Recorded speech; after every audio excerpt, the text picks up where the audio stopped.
All right. Good morning, Doug. We're back with a viewer Q&A. These questions come from members of our file. If you'd like to join the private members group or file, there's information on that below in the description. So first question, Doug, from a Belgium citizen who left Belgium 9 years ago with his wife and 2 kids who are now teenagers for Stellenbosch, South Africa. They have residency status there. And he says, I believe Doug does not like this country, but he also always speaks about the big opportunities in Africa. He says, we have a great lifestyle here, enjoying the great weather, golf courses, food and wine, hunting and fishing. Should we move out? Yeah, that is a great question. Because South Africa is one of the cheapest countries in the world, high standard of living, and Stellenbosch. So I guess you're right in the middle of the South African wine country, which is really beautiful and civilized. And I can understand why you'd like it and why you'd want to be there. But the problem is that South Africa continues to go in the wrong direction. And, the troubles that we saw in Johannesburg and some other cities where there was wholesale looting of shopping centers. And I certainly am in a position to check with friends and relatives in South Africa as to have any of the people that own those stores bothered to build them back.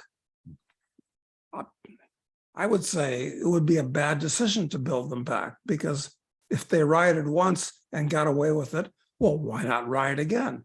Because the government's just as stupid and crazy and irresponsible as it's ever been. It could easily spill over to, where you are, the nicest part of South Africa. So I'd bail out now and beat the last minute rush. Of course, you got foreign exchange controls and stuff like that to get around. But that's why you want to start moving now, so you don't have to take a big haircut at the last minute. I'd go someplace else. That's my view. You're not a 30-year-old guy looking to have an adventure and hit and run, and you're living a good lifestyle. I don't think it's a good place to do that at this point. So, especially also he's got his teenage kids there. You know one of the biggest things that people do in South Africa is they all send their kids to go study in foreign universities so they can get their residency visas in Australia or in Europe or America, just so that they have a ticket out of there, right? And so, yeah. And I guess because the kids are probably Belgian citizens, so they do have more options, but you'd hate for them to get trapped in that environment if it goes bad.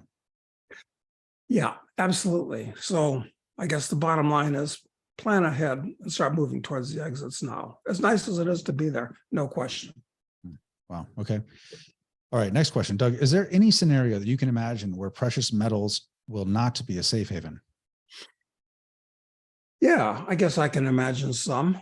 A huge change in, supply and demand of precious metals. Let's look at it that way. Supply. What could change the supply of gold? Well, new technologies, perhaps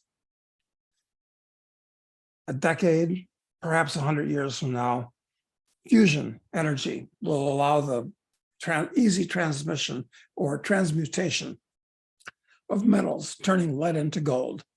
It might become economically feasible with enough power. It's a thought. The conquest of space and the asteroids.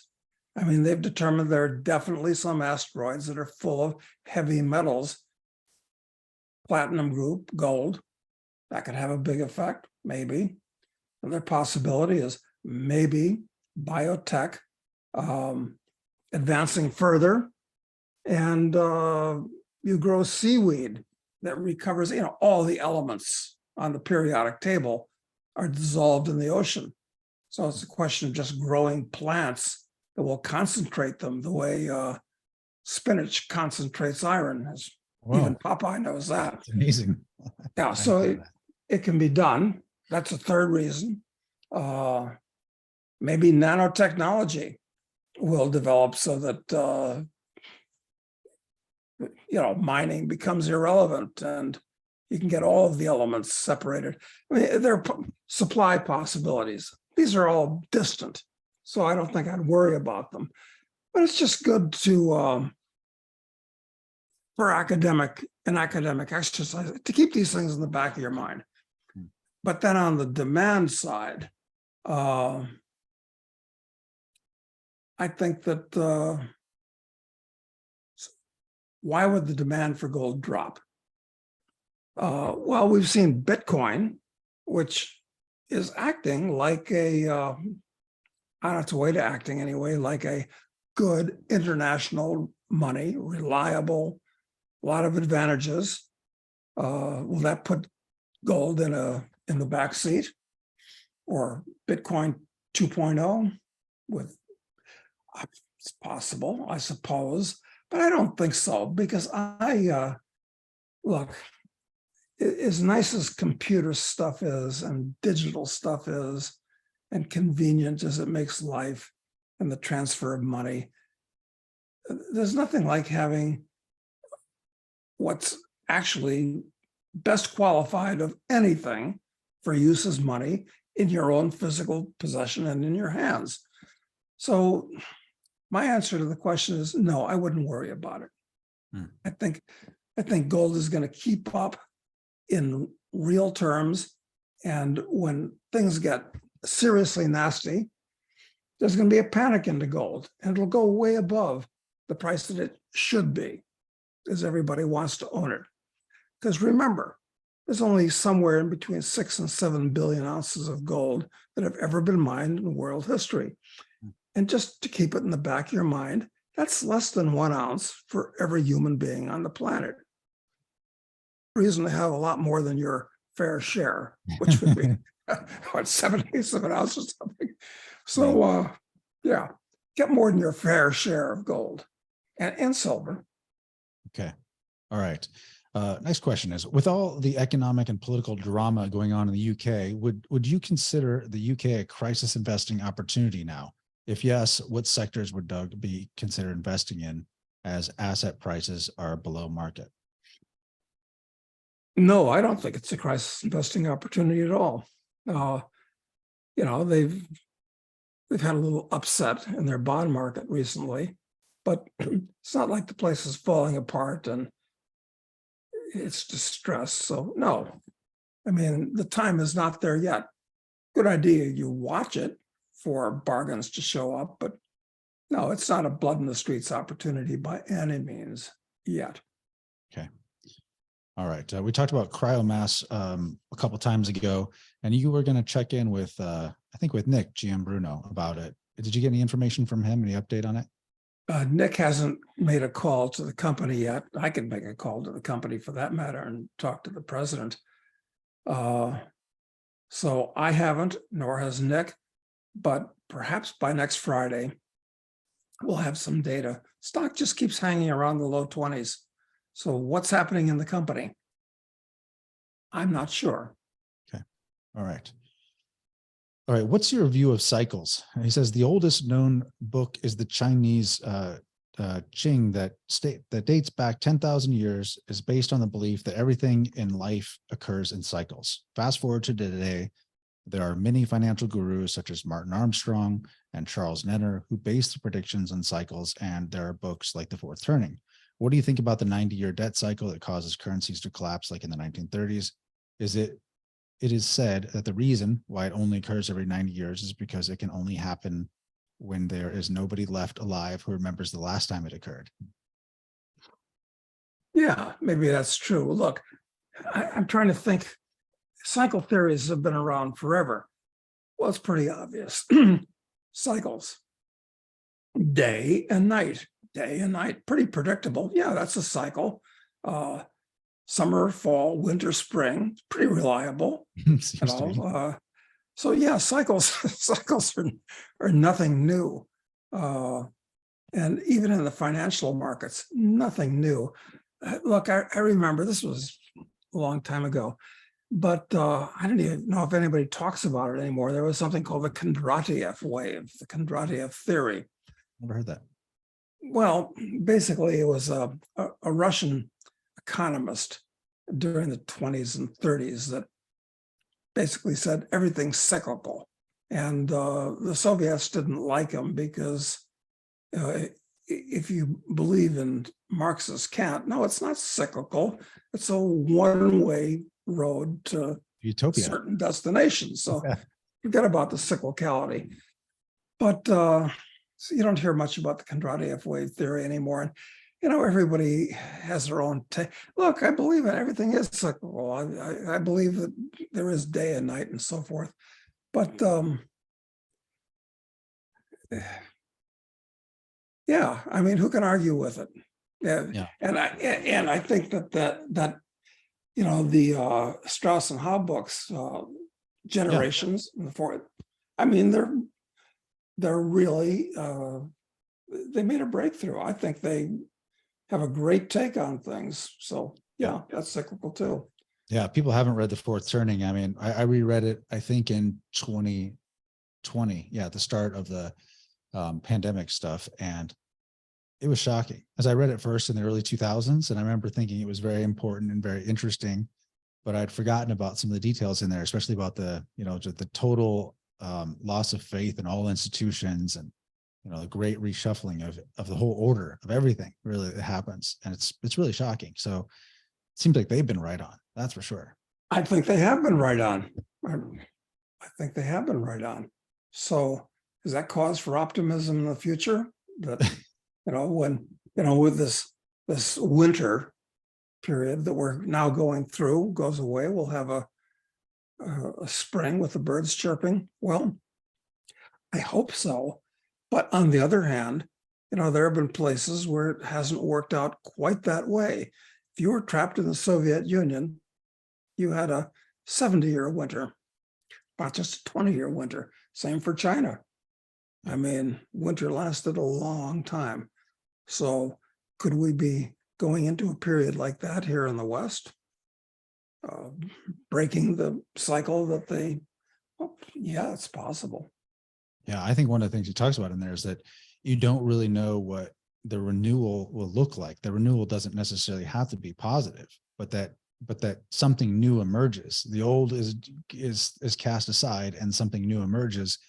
You know, he uses the last cycle of World War II being where we had entered this sort of golden era for America, but it didn't have to be that way. It doesn't have to be a golden era. It has to be something that's fundamentally different than the old structures. That's the impression I got. So it could be bad.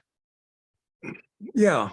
I mean, they've got a great, you know, like I said, it's a wonderful theory they put together. I like it. It's worked so far, but you know, things can change, and Yep. I don't know if that's an answer to the question or not. Well, so you believe that cycles exist. Yeah, sure, they do. Yeah. Okay. Yeah. The question is, what cycle are you in? Are you effectively which one do you want to use for right now? Well, let's see. We got bear markets and we got bull markets. Well, I think after 40 years of a bull market in stocks and bonds, if you believe in cyclicality, well, maybe it's time for a bear market. Just maybe. Right. Well, and I think that coincides with the expansion of credit, the dramatic, unprecedented expansion of credit. Yeah, exactly. So yeah, sure. I believe in all these things, but it's a question. Don't tell me what's going to happen. Tell me when it's going to happen. That's always a problem. That is the problem. All right. Next question. Doug, do you miss playing polo? And what do you do for excitement these days? Well, I do miss playing polo because I'd say polo is the most fun you can have with your clothes on. It's a great sport. On the other hand, it's not one that I can recommend for most people, because if you play, it doesn't matter who you are, you will get hurt. You play with horses, you are going to get hurt, and you could get badly hurt. There's no question about it. I mean, dealing with a 1,000-pound animal, it can fall on you and all kinds of things can happen. So, and you don't generally advise people start in their 40s, I think, right? That's not yeah, you shouldn't start in your doing. 40s. you should start learning, if you want to be any good, you really got to start in your teens or your 20s, quite frankly. So that's just a caveat. But I still recommend people do polo on some level for a lot of reasons, because Winston Churchill did say, and he was correct, that a polo handicap is as good as a passport, or words to that effect. That and it's absolutely true. So if you get a chance to learn to play polo, do so.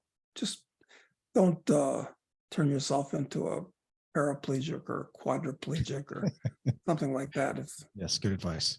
Good Yeah. advice. So what do you do for excitement these days?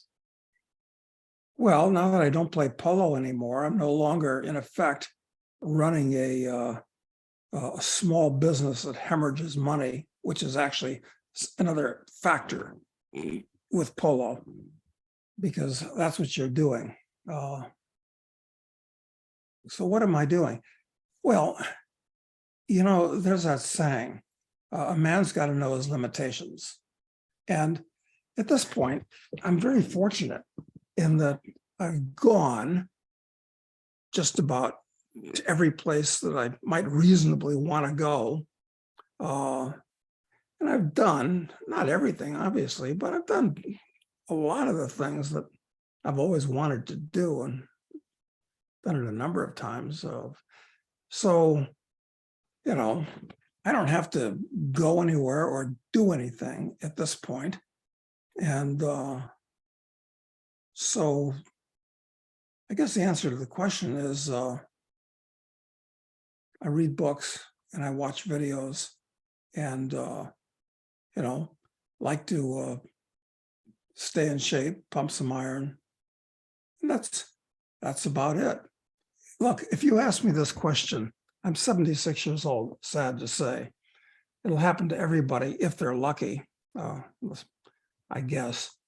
But if you ask me that question 20 years from now, when I'd be 96, how the hell are you supposed to answer that question? I mean, all you can do is sit in your chair.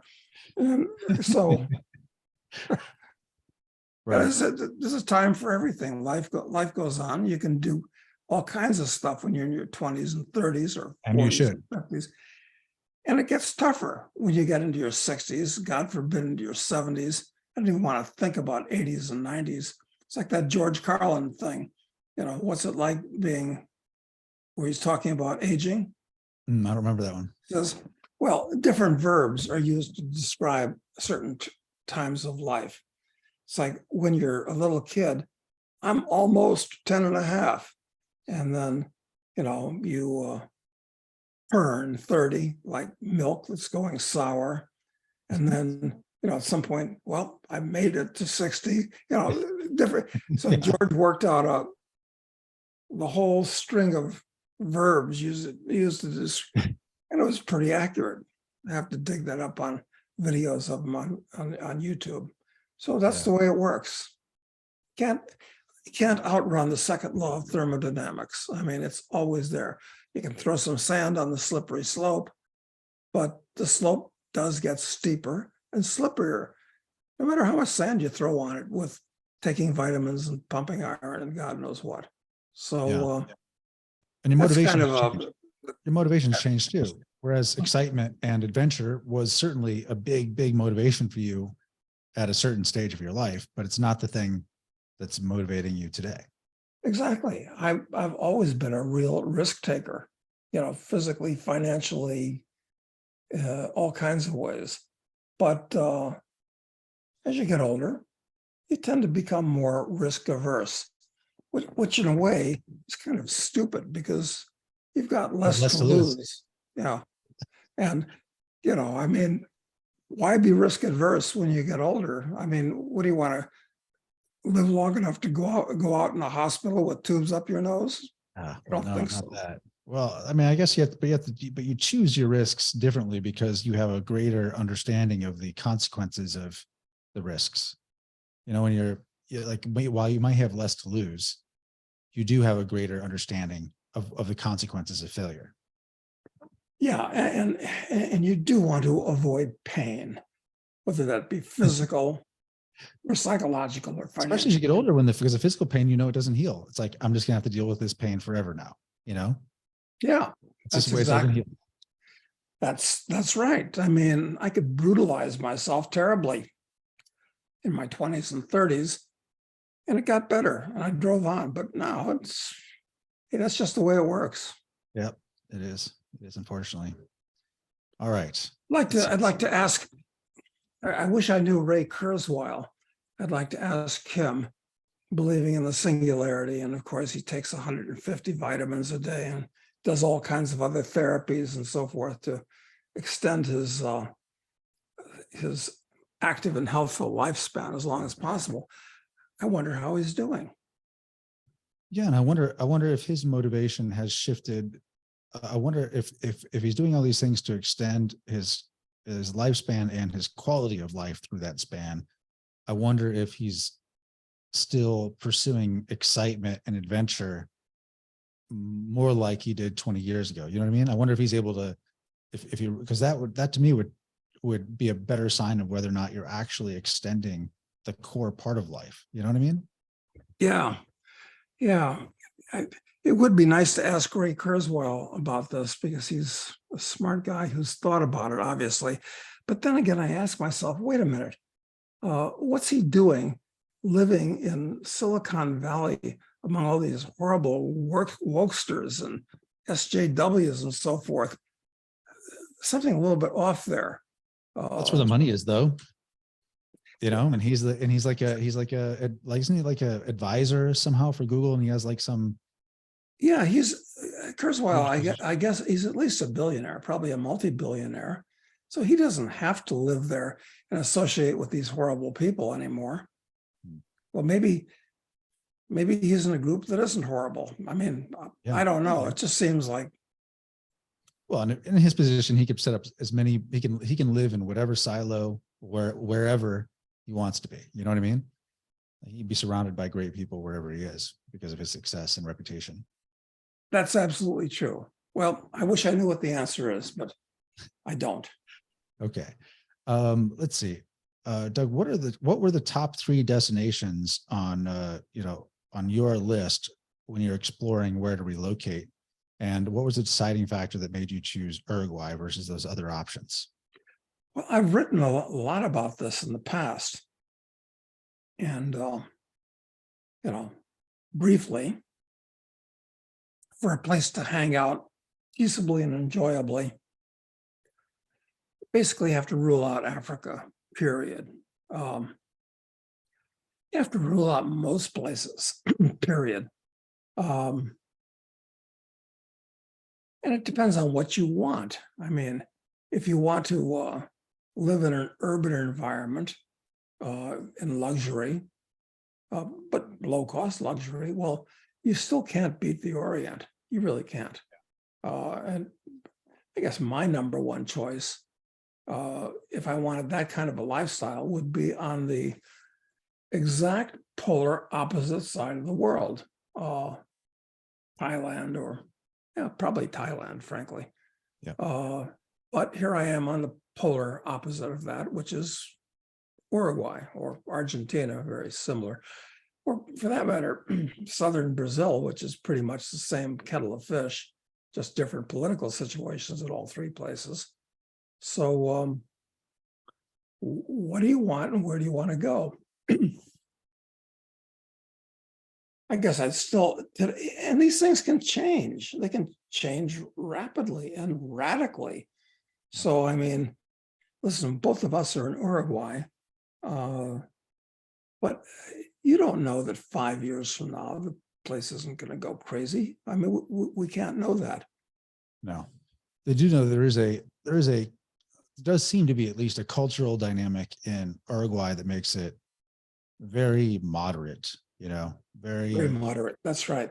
There's not like any built-in opposing forces, whether it be racial based or religious based or even politically based. They're not that big of a difference, the different groups. Yeah, and the military is a complete non-factor in Uruguay, which is nice. in a Latin American context, certainly. Yep. Powerful military is usually dangerous in Latin America. So it's a good choice from all those points of view. I mean, what can go wrong?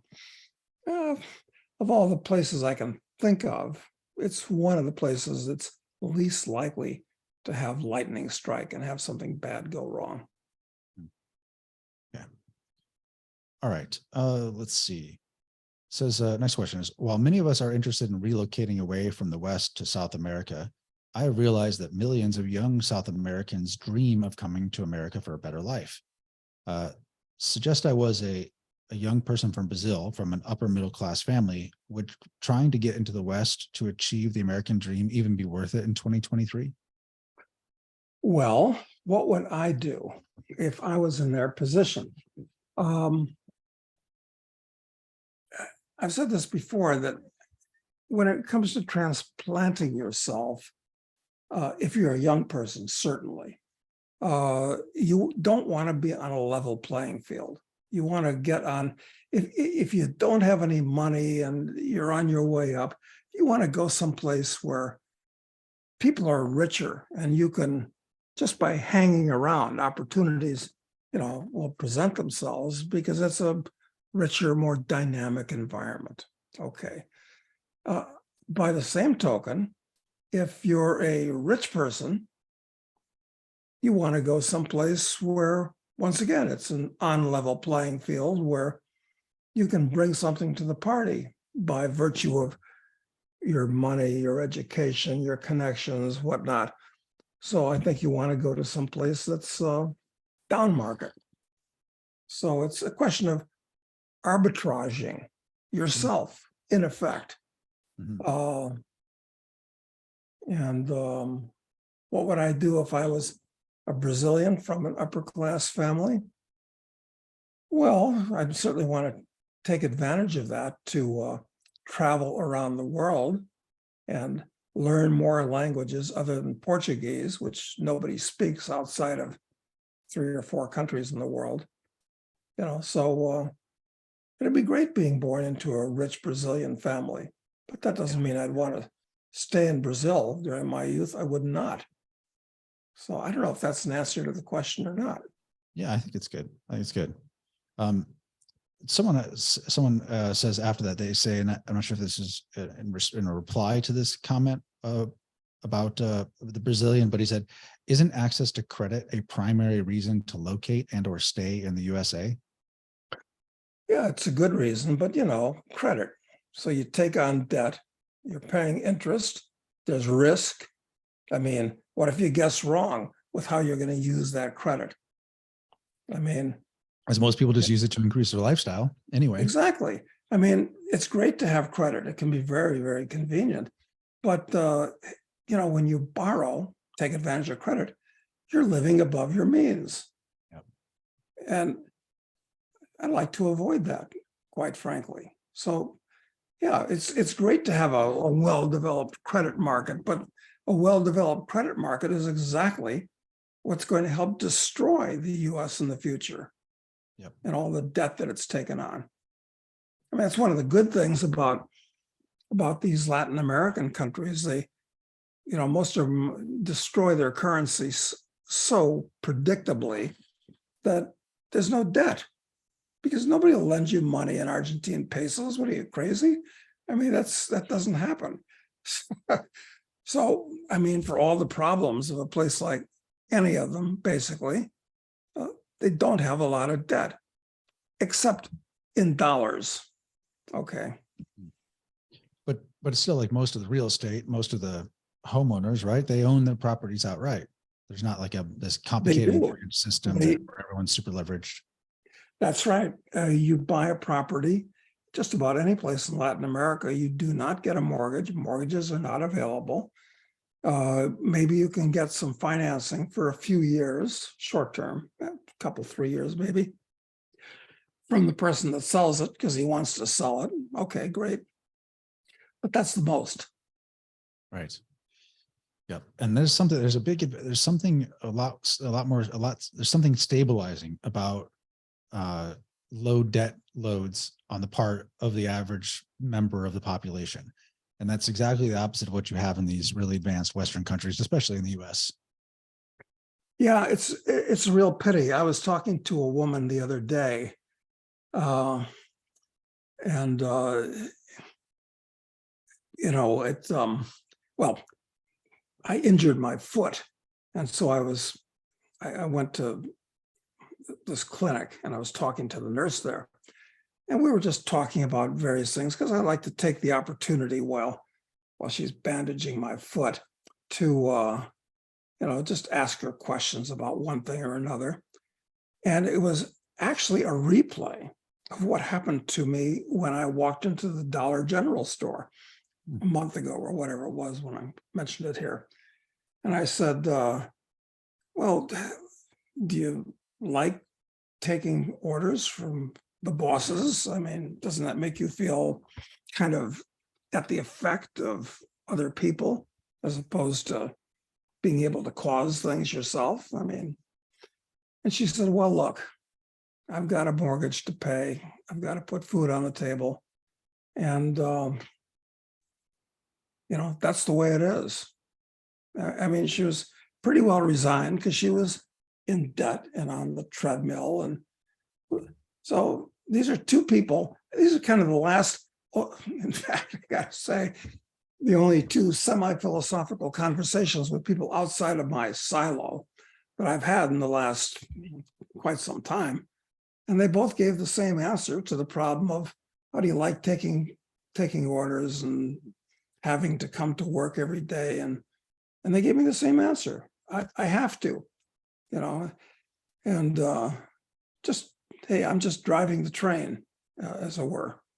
Yeah, I mean, the servitude that comes from debt, is so amazing. The treadmill it gets you on, you can never get off, and then and the loss of freedom that people, when they feel like they're being smart by taking on, even if it's smart debt, like a mortgage, it really does confine you and then dictate the direction of your life for the most part, because you're so obligated by that debt, and it just hangs over your head in every decision you make. So I'm against debt, as you know. Yep, I'm against it too. At best, you lose flexibility, and at worst, it can cause you real problems. And that doesn't matter, because most of the debt that Americans take on is basically consumer debt. Right. Then if you take on financial debt, well, at that point you're speculating, but you're speculating with the interest clock ticking against you. Right. Yep. Yeah. And like most people are taking consumer debt, and a mortgage is consumer debt. It is. It really is. Okay. Speaking of interest, someone says interest is against Islamic law. Christians simply redefined usury to mean too much interest.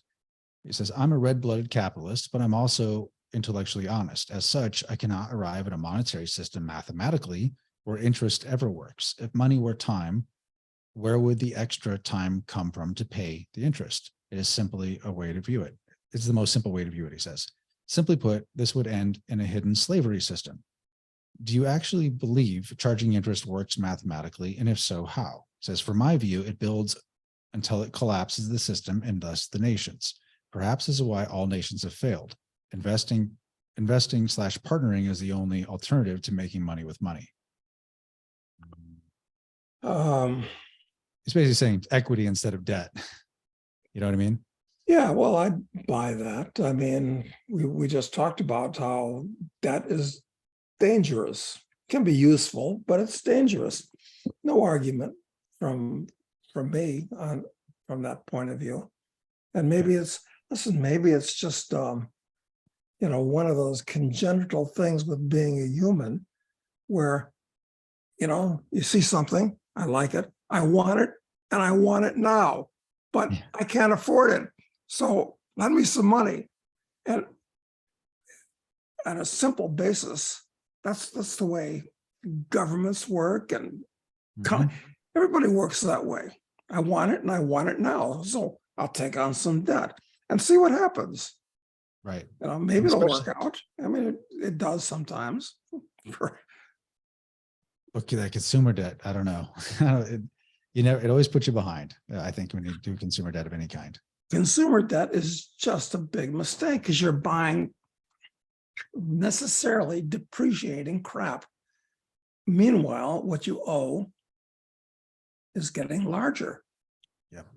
And you have to keep working to pay that debt off. Because look, the whole thing to keep in mind is try to produce more than you consume and save the difference in a intelligent place, which is usually not dollars. It's not consume more than you produce and borrow the difference. That is a guaranteed formula for disaster. But that's exactly what I think most people do. Which is why the outlook is so bleak on the economic side of things, right? Yeah, these many, many, many trillions of dollars of debt out there. I mean, you read a newspaper article and it says, oh, we've got, $30 trillion of debt here and 25 trillion there and all that. And well, God, that's a lot of money. Who owes it? Well, somebody owes it to somebody else. Okay.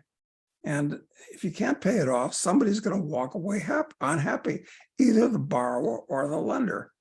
So I understand this questioner's aversion to debt, but there's nothing you can do about it except, kind of look out for number one and make sure you don't make that stupid mistake.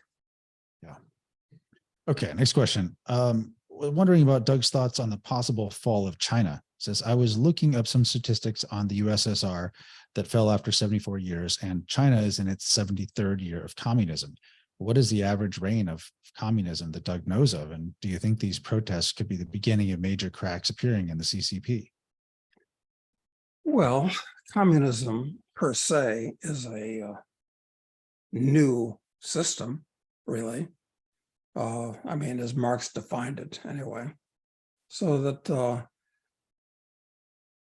I'm surprised that the Soviet Union and China lasted as long as they have. Although you've got to say, China hasn't had a communist system for that period of time. I mean, Mao came onto the scene, took over China in 1947, 1949, whenever he solidified his rule. And China stopped being a communist country under Deng Xiaoping, which was about 1990. So let's see. China was a real communist country from, let's say, 1950 to 1990, 40 years. But it's not a communist country now. Sure, they got the Chinese Communist Party, and they're nasty. And it looks like, from what we can tell, Deng Xiaoping is trying to return to communism by slapping down these entrepreneurs that have created the boom in China, and marvelous countries made themselves into billionaires, and he's trying to get state control more and more. I mean, I don't know what's on his mind. It's crazy. But so China's been 40 years of that, and the Soviet Union was 75 or whatever it was, you said. But it's not a viable system. It's not just crazy. It's criminally insane as a system to promote. China is a fascist country today. Well, just as the US is economically. Yeah. Building of state and corporations, as Mussolini defined the word, frankly. Do you think that, I don't know if you've seen any of these videos of the protests in China, do you think that it'll expand in anything significant? Any real threat to the current rule there? Westerners aren't as familiar with Chinese history as they should be, and that includes myself. But one of the most dramatic things to ever have happened in Chinese history was the Taiping Rebellion in the last century, which killed more people than any previous war. They say that rebellion, which, it was like really a religious type of rebellion. It was like a Christian offshoot guru led thing, wasn't it? Kind of, yeah. And something like 20 million people died. And even with a corrupt and weak, government in Beijing, they still won, and the rebels lost. But the thing to remember is this, is that after the Taiping Rebellion, which I think is worth researching because it was just so huge, then you had the warlord period where China broke up into a bunch of mini states and lots of warlords and so forth. So there's nothing that says that China is going to stay as one entity into the future. I'd be quite willing to bet that it's going to break up into, more mini states. I mean, yeah, they all speak Mandarin Chinese at this point, but there's lots of other dialects that are mutually unintelligible. Lots. Yeah. And I guess there's something like 5 or 6 major regions in China, not counting places which really aren't part of China, like Tibet and what's that place where the Uyghurs are? Xinjiang. Those provinces, they aren't. But even China proper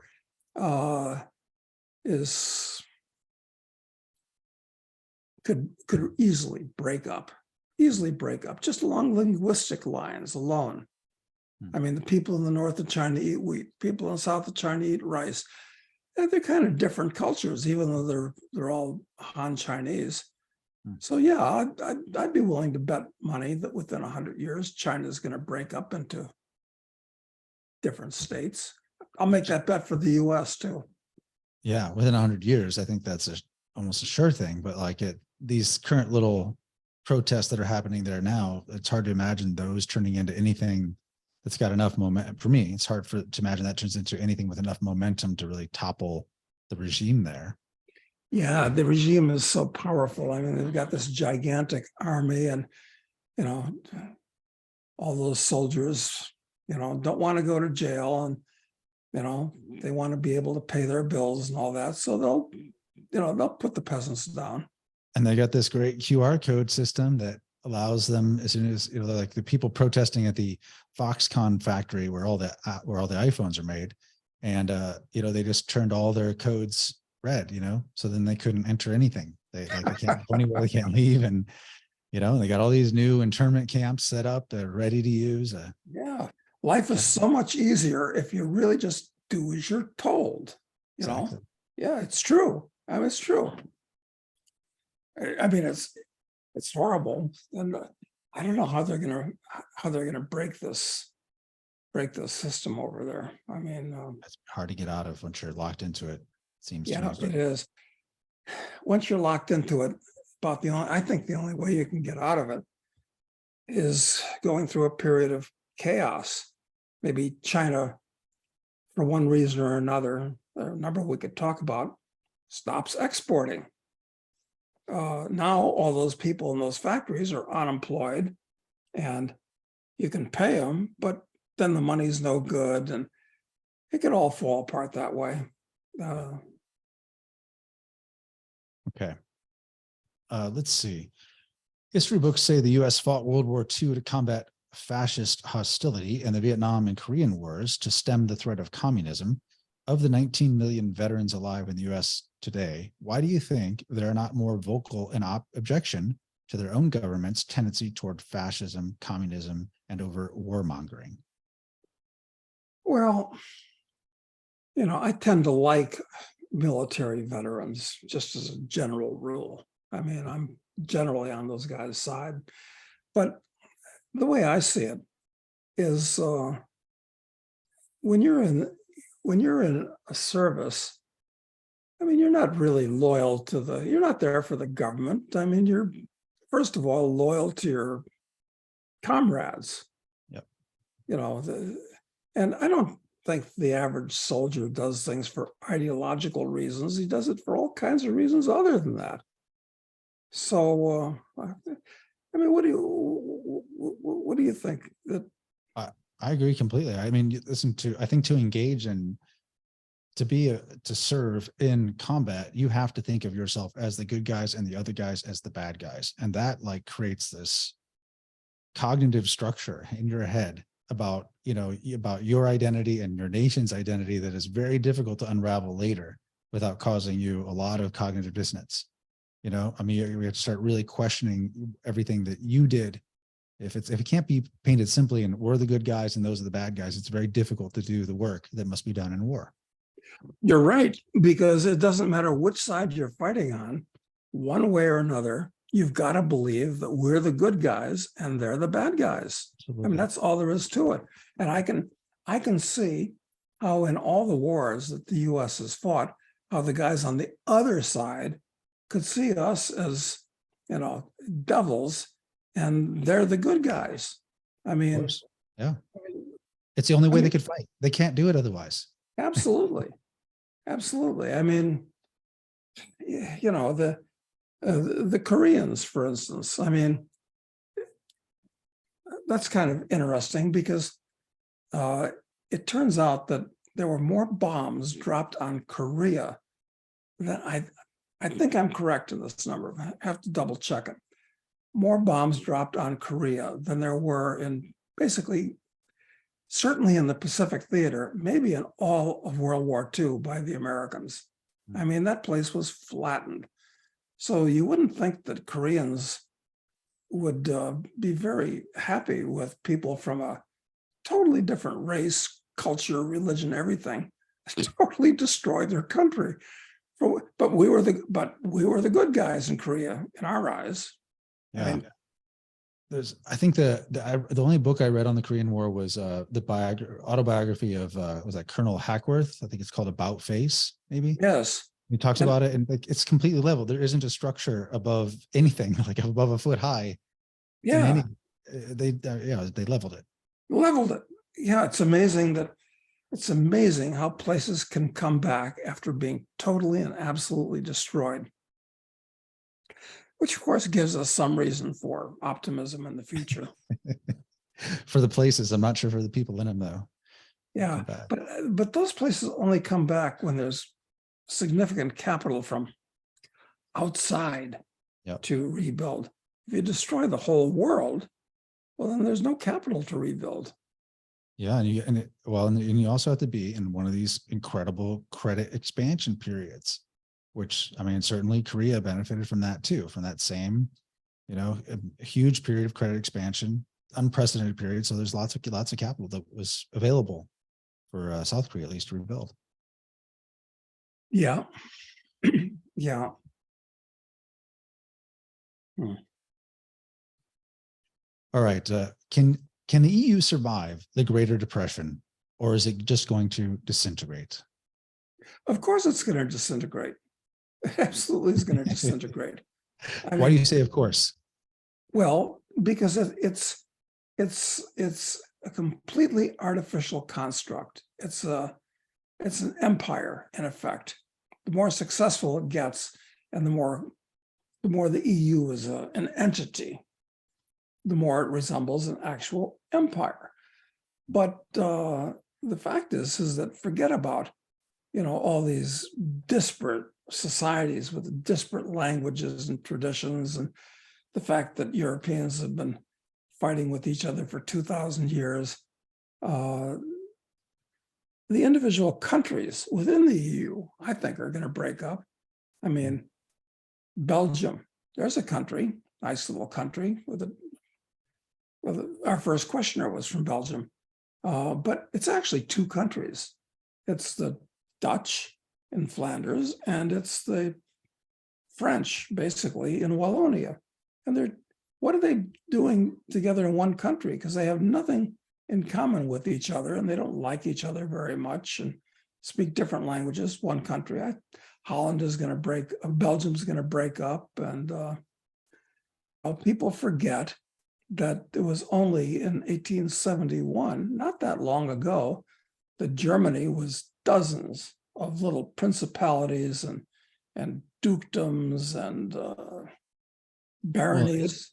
Well, Italy, not much longer than that, right? Same thing. Italy was Garibaldi in the 1850s was, a whole bunch. I don't even know if they even know how many different states there were in Italy that were unified. And, in France, not to that degree, but it's the same thing. And will Scotland eventually break off from England? Well, this thing with the UK where the Scots want to be part of the EU and Britain is not, and this is a real problem because they're part of the same country. There's all kinds of things like that. And of course, Russia is going to break up into God knows how many different countries, how many places that are now, autonomous republics and autonomous regions and all this type of thing within Russia. So, there's going to be more of that in the future. And we've talked about China. And When you see cracks emerging in even with, there was something where the Russian, some Russian spokesman came out and said that Poland was planning to annex Western Ukraine, where they have traditional Polish connections, I guess.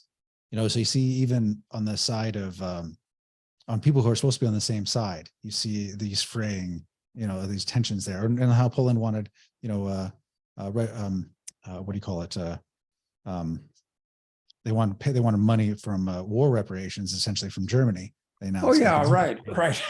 These tensions are there already. This is a wonderful reason for the U.S. to stick its nose into the area and start throwing scores of billions of dollars at it.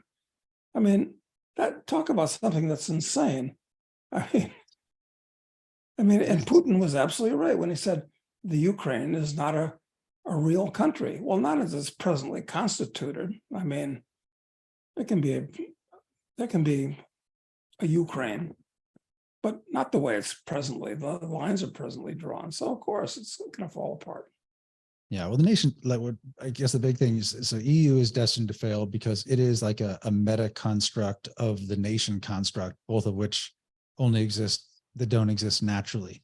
They only exist on lines of a map that were made up by some rulers at some point in the past. Yeah, and it's especially perverse in that in Europe in particular, you've got absolutely the worst kind of people in charge of the EU in Brussels. And then it would appear, with the exception of Italy and Hungary, at this moment, it seems, the absolute worst kind of people in charge of all these countries. So yeah, it's going to fall apart. You can plan your life around that. Okay. All right. Let's see. Just a couple more questions we have. Do you have any thoughts on what's happening with Credit Suisse and the ramifications this might have for banks and insurance corporations outside of Switzerland, as it is a globally systemically important bank? Yeah, well, my comment is that it was a huge mistake on the part of the Swiss banks, the big three, to internationalize and join forces with American financial corporations. And, they turned from a nice conservative business into a giant dog's breakfast, all of them. So I have no idea where Credit Suisse has invested or loaned or anything. I mean, I'm sure just going through their balance sheet would take a team of accountants a long time. So is it going to survive? Jesus, I don't know. Probably not. My guess is that most of the banks in the world, because of the fractional reserve banking system, number one, and the fact that central banks have so much to do with everything, that most of these big financial corporations, I've kind of come to the conclusion that it's turned into a moving paper fantasy, mainly for the benefit of the guys on top that are hauling down not just $1 million a year or 10 million, but they want to scam as much as they can. I mean, so it's not healthy. No, just get the impression that a lot of it is like a much more sophisticated version of FTX, where there's just a lot of shenanigans happening behind the scenes, but they're much more sophisticated, much better lawyered up, much better polished. Yeah, exactly. You know, it's funny that it started, I guess, with the tech, with the the tech stuff in California, where everybody started dressing more informally, uh, but within limits. But the fact that there was this picture that I saw with, This is the way he always looks, Doug. yeah, with the Bankman fraud, Yeah. in a, you know, in a sloppy T-shirt and a pair of basketball shorts and gym shoes. And who was he talking to? He was talking to Clinton, and who was the other suit? It was Tony, wasn't it? Tony No, Blair, was it? that's who I'm thinking, but I could be wrong. Yeah.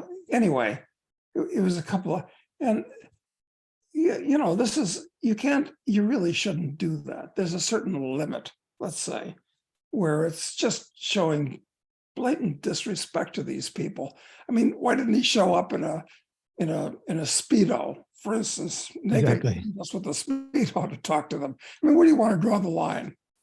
I Well, mean, it there tells you- are some social norms that, Yeah. Well, you know, but it also it just shows you, I think, it's like the way, if a person is personally sloppy and slovenly, I don't know. I would imagine that that what I see probably translates into more parts of their life. It probably extends beyond just their sloppiness that that they carry themselves with. I'd have to agree completely. It's like, I no, mean, my books are completely clean, so polished, and I'm a very rigorous rule follower. When all that comes, I just dress like a slob, and I smell like a slob, and I get my hair cut once every 6 months. yeah, I mean, it's a mild tip off, you know, if somebody, well, of course, everybody wears gym shoes today, but within certain limits, like if your shoes aren't shined, well, you just don't care. So what else don't you care about? Exactly. Yeah. Yep. Yep. It does tell you something. It Yeah. does. And they like to think you shouldn't judge a book by its cover, but like, of course, you shouldn't judge books by their cover, but you do, because they do indicate whether or not, they do give you some clue about what's on the inside. But with people, I think, there are patterns, there are data points that you can pick up based upon someone's conduct. And I think he was doing, he'd be doing interviews while he's playing a video game. Yeah. Like, Yeah, I mean, that, and he's I not mean, even very good at this video game, apparently. Apparently he plays it for like 4 hours a day, and people were saying his score is shockingly low. So he's not even good at it. God, I can't wait to see how this all comes out, if it does come out. I mean, because most things don't come out. I mean, there's all kinds of mysteries out there, like the strange death of Epstein, and the strange death of John McAfee. John McAfee, and Yeah. lots and lots of things like that. Well, this is a public financial thing, so I guess there will be audits and so forth, because people that lost But it's money, amazing that he showed up at this New York Times event earlier this week and is not in prison. There's I saw something from some tweet from the DOJ today saying that, someone really needed to, like, there was evidence of crimes committed and someone needed to press charges. This is from the DOJ. Like, who presses charges? Doesn't the DOJ press the charges? I'm surprised he's not already in handcuffs. Exactly. I mean, if the prosecutor is compromised or thinks it's all a good idea, well, you don't have to prosecute, and he can basically skate. Yeah. I mean, is that possible that that'll happen in this case? I mean, again, we talked about Corzine and MF Global. Yeah, that's right. A huge fraud. He skated, right? Politically well-connected Democrat. Yeah. So yeah, this is It how happened again. societies collapse, when people can see that, justice is never done, and you can do what you want and get away with it if you have the right friends and the right paces. Yep. Exactly. Because everything's built upon voluntary compliance. When people decide to stop complying because they see that it's all double standard, then it all collapses. Yeah. Okay. Couple questions more. It says, this next one says, whilst many companies are paying lip service to ESG, it says, I know it's a case in exploration and mining in Australia, despite being one of the most heavily regulated industries in the country. I found these articles which suggested a shift away from ESG. Do you think this is just a passing phase, or that the whole ESG push is losing momentum? Well, I'd like to think it's losing momentum, but that doesn't, I don't think it appears to be the case yet. I mean, look, you got to remember that there have been a couple of generations of kids that have gone through a schooling system where they've been rigorously indoctrinated, in many cases, with these concepts and worse ones. So they think it's right. And basically, people tend to try to do what they think is right. I mean, even criminals try to rationalize it, that they're doing what's right. So you got that going on. You got the fact that all of the agencies of government and of media, and they're all owned by the people that have these stupid beliefs. And the corporations are basically run by suits, that not entrepreneurs that built the company, but people that politic their way to the top by backslapping and backstabbing. So they'll go along with it because it's easy and riskless, and they don't like risk, but they're hauling down these giant. So when is ESG going to go away? It's going to take somebody who's got a lot of courage. I hope that's Elon Musk. Musk is going to start breaking the bubble, by what he's doing at Twitter, or what I think he's doing at Twitter. I don't know. I'm not on Twitter. And he's complained about ESG because like Tesla has a lower ESG score than a number of other, obviously, like some big oil companies, for instance. His ESG score, I think, is lower than Exxon's, and he's a green energy company.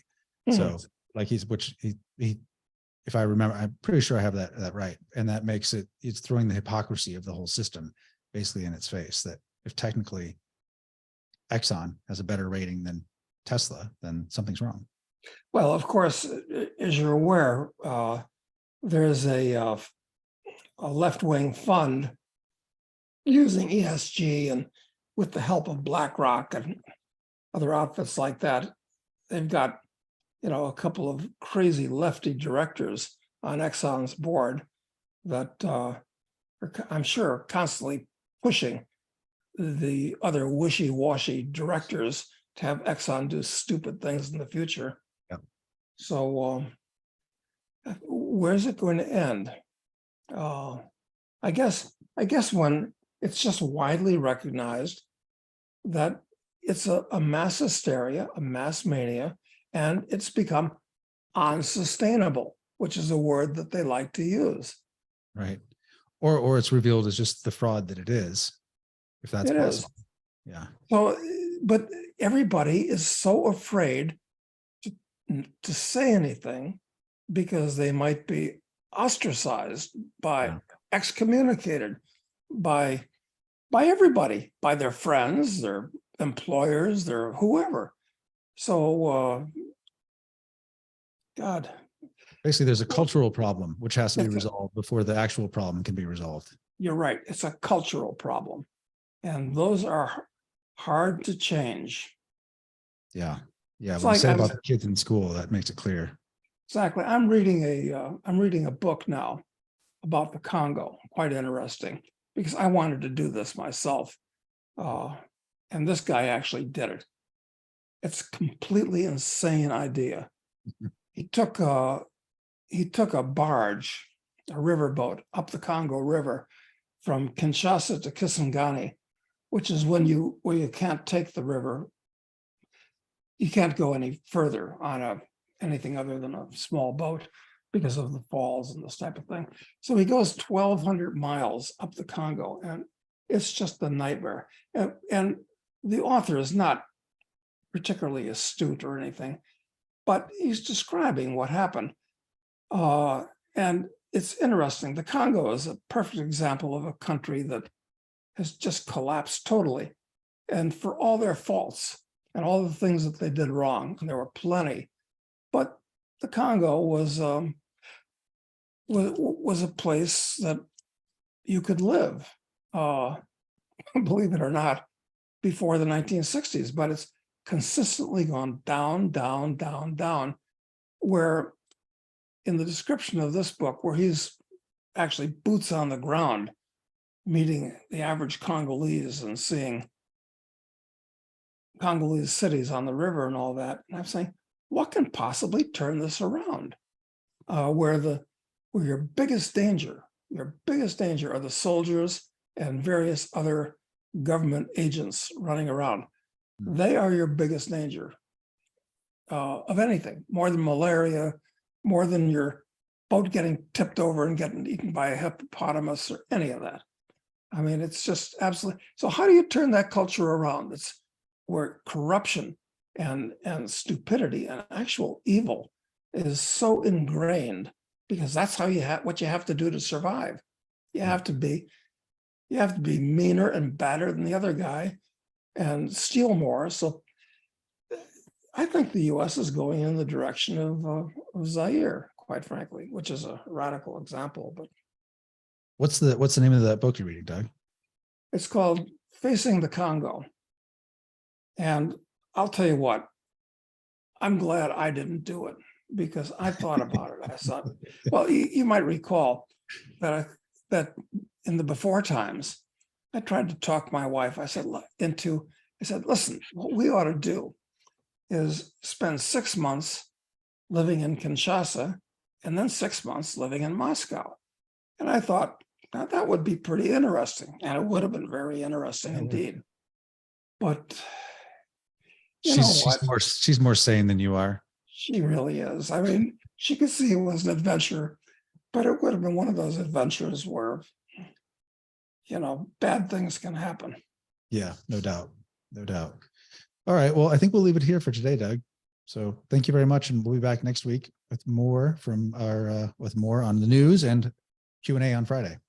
Yeah, we'll check the news and see what kind of good things, if there are any, and bad things. There'll be plenty happening during the week. No doubt about it. No doubt. All right. Thanks, Doug. Have a great weekend. Thanks, Matt.